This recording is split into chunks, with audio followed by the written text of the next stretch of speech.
24 Mei 2025. Semalam teman-teman saya ceritakan tentang apa? Su-35 Rusia terbang di atas Romania. Dan apa jadi hari ini? Poland pula mengatakan yang kapal kargo Rusia nak sabotaj dia punya kabel bawah laut antara Sweden dan Poland. Mereka kata begitulah. Dan Rusia buat keputusan apa selepas ini? Kemungkinan besar setiap kapal kargo yang lalu di Baltic Sea akan dijaga oleh kapal perang mereka. Mereka tak salah, kapal perang mereka lalu dekat perairan antarabangsa. Jadi beruang tengah tidur, engkau kacau. Sekarang ni apa jadi? Terpaksalah mereka hanya menggonggong dan UK tak boleh buat apa-apa. Kan? UK tak boleh buat apa-apa dah. Benda macam ni terjadi. Mereka hanya boleh menggonggong je lah. Dan Rusia pula sekarang, Putin baru mengeluarkan petanya di atas, anda boleh lihat. Putin kata buffer zone 100 km daripada kawasan-kawasan yang dia dah duduki hingga ke bawah Poland sekalipun.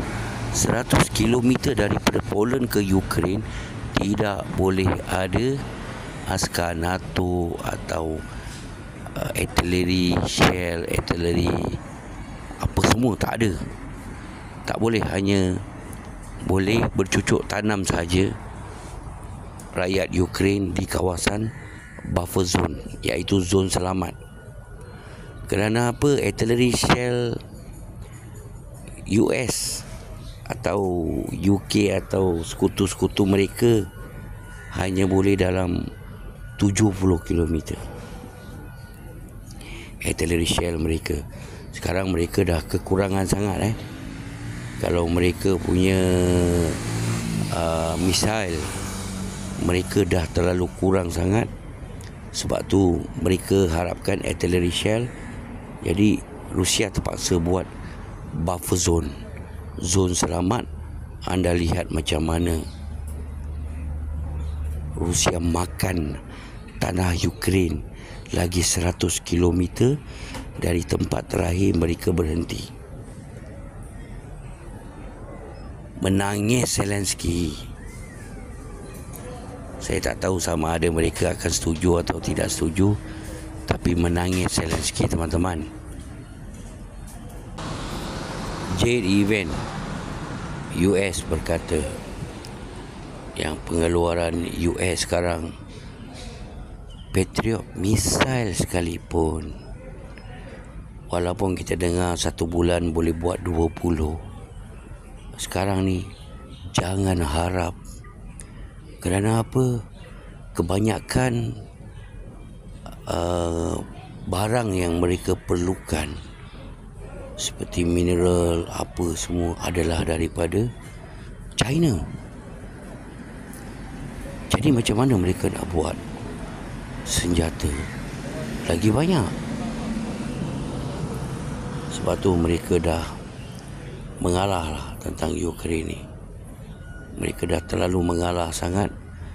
Walau negara Europe yang nak berperang, US dah tak larat. Dan Israel nak berperang dengan Iran. Ya, last kali masa Israel menyerang Iran, mereka menggunakan Iraq. Okey, laluan udara Iraq. Dan kebanyakan orang pemerhati mengatakan mereka akan menyerang menggunakan Cyprus. Cyprus ni ada penggalan UK di sana. Jadi mereka akan menyerang daripada Cyprus.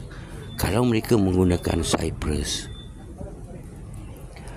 mereka terpaksa lalu Iran, di atas Iran, nak isi minyak, nak apa semua di atas udara Iran.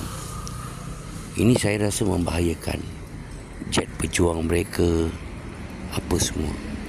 Dan saya rasa kalau mereka akan menyerang Iran pun melalui Iraq. Anda pun tahu Iraq sedang bergolak lagi. Anda bayangkan sampai sekarang Iraq bergolak tak habis-habis. Kenapa teman-teman? Yang hanya boleh menundukkan rakyat Iraq hanyalah Saddam Hussein. Dan sekarang ini terjadi di Syria. Anda rasa walaupun Jolani jatuh sekalipun, saya rasa Syria tetap bergolak. Takkan tenang teman-teman.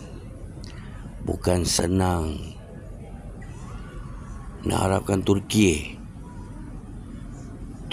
pun terpaksa pakai askar missionary kerana takut askar mereka KIA, Kill in Action, terlalu banyak. Macam mana Turki nak mengamankan Syria? Fikir-fikirkanlah teman-teman. Washington DC, 2 orang pekerja embassy Israel ditembak mati oleh seseorang yang melaungkan Free Palestine, Free Palestine, Free Palestine. Dan apabila lelaki ini ditangkap dan terus kena cop teroris teman-teman, terus kena cop teroris oleh US. Walau Netanyahu sekalipun komen dia ni teroris. Dan di Real Madrid pula, orang kuat Ukraine ditembak mati oleh orang yang tak dikenali. Tak pula kena cop teroris. Tak ada orang cakap apa-apa pun dia teroris ke apa. Tak ada orang cakap apa-apa. Macam mana tu? Kita cerita sedikit apa pejuang-pejuang di Gaza buat sekarang. PIJ, mereka mengebom sebuah bangunan, sedozen askar Israel terbunuh. Ini Israel mengaku dan sebuah kereta tank, iaitu Al-Qassam Brigade, meletupkan kereta tank ini. Ini kerana apa? Serangan-serangan ini masih ada kerana apa? Tidak ada lagi gencatan senjata. Dan delegasi Israel semua dah balik dah. Tapi delegasi Hamas masih berada di Doha. Kerana apa sekarang? Mereka hanya akan berbincang dengan US sahaja. Nampak? Yahya Lapid, Israel, dia berkata yang sekarang ni Netanyahu yang telah membuatkan payung besar Donald Trump menjauhkan diri daripada dia. Dan Donald Trump hanya lebih suka kepada Putera Salman. Kerana Putera Salman bagi duit. Dan kita boleh lihat bagaimana pertemuan Donald Trump dengan Netanyahu sebelum ini. Memang Donald Trump macam tak selera nak tengok muka dia. Kerana tak nak dengar cakap. Ini masalah dia Netanyahu. Tak nak dengar cakap. Ketua Polis Dunia cakap dengan dia tak indahkan. Jadi buat apa Donald Trump nak membazir masa dengan orang macam ni? Jangan lupa like, share dan subscribe teman-teman. Bantu channel saya ni, okey? Alright everybody.